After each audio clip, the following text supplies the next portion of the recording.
多謝主席。咁喺依個海濱嘅範圍咧，尤其是我哋講緊即係其實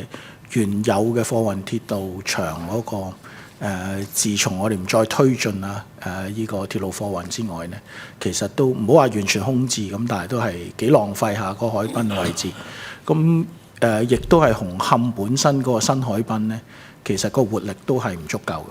所以有呢樣嘢去填補個空隙，同埋即係真係重新去推動嗰個範圍嘅整體嘅融合推動嗰個環境嘅改善咧，絕對係好嘅一個概念嚟嘅。嗱喺呢個概念底下咧，我有幾點我都想即係希望建議一下咧，喺往後我希望見到做得好啲。第一樣嘢咧，其實你哋都花咗好多心思喺個連結嗰方面嚇。咁無論喺原有嘅範圍，通過唔同嘅層面，聯動個海濱，聯動呢個紅磡區或者係尖東，咁我見到你都講過。不過特別一點，我想提一提呢，就係依家尖東同本身紅磡個車站，即係通過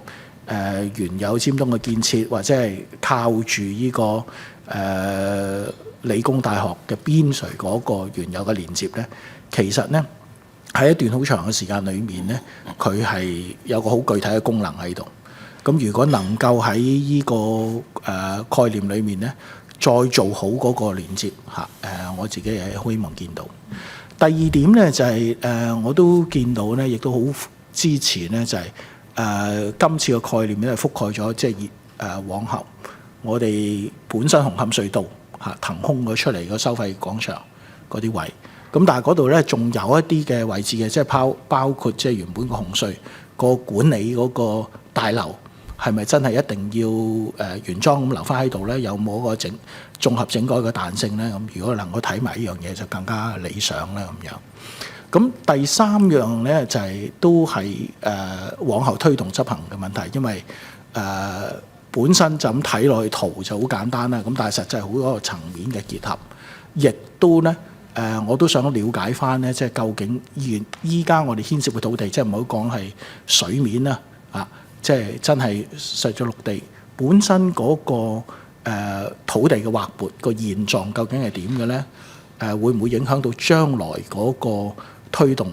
嗰個彈性咧？即係邊個機構係咪會係港鐵去做啊？因為即係純粹港鐵係只係做咗個研究嘅咧，咁樣咁呢點我都希望可以喺今日裏面即係得到你嘅澄清。多謝主席。係，請秘書長。係多謝議員。首先第一個建議啦，就係即係我哋可唔可以喺下一個階段嗰個研究再諗下咧，嗰個尖東至紅磡嗰個連接，咁我哋會再睇嘅。不過當中都有佢嘅難度，我哋其實初步睇過。咁第二就係即係嗰個紅隧嗰個管理大樓，會唔會有一啲其他嘅諗法啊？咁其實個大樓而家嗰個位置咧都有佢嘅作用，因為即係佢當中就係即係如果紅隧發生咩事咧，佢啲員工就要即時去到即係處理嘅，咁所以個大樓一定係要近嗰個隧道口嘅。咁但係我哋都會可以喺下一個階段再諗一諗，會唔會有一個整合嘅可能性啦？第三，你講嗰個土地嗰個問題，其實咧我哋陸上嘅土地咧大部分咧都係由九廣鐵路擁有嘅嚇，咁九廣鐵路就即係政府全資擁有啦，咁所以係有一啲土地嘅問題要處理，但係我哋唔覺得呢個會構成我哋推行呢個項目嘅一個障礙咯嚇，咁。主席，我好快答埋第四個問題。至於究竟嗰個項目係邊個去推進啦？咁而家港鐵公司咧係幫我哋做緊個研究嘅。我哋而家都未有一個最終嘅諗法。不過好似我哋喺文件所講啦，頭先同事都有介紹，就係依塊用地咧，佢一個特點咧就係都有佢嘅挑戰，因為當中咧都有一啲好多嘅好密集嘅一啲即係鐵路設施，大家見到同埋見唔到喺地底都有嘅。咁所以咧。由港鐵公司去推薦呢個項目咧，確實有佢嗰個好處咁樣。不過我哋都會喺未來嗰2個月多聽，即係呢一方面睇下大家有咩意見，我哋只會再作一個最後嘅決定嘅。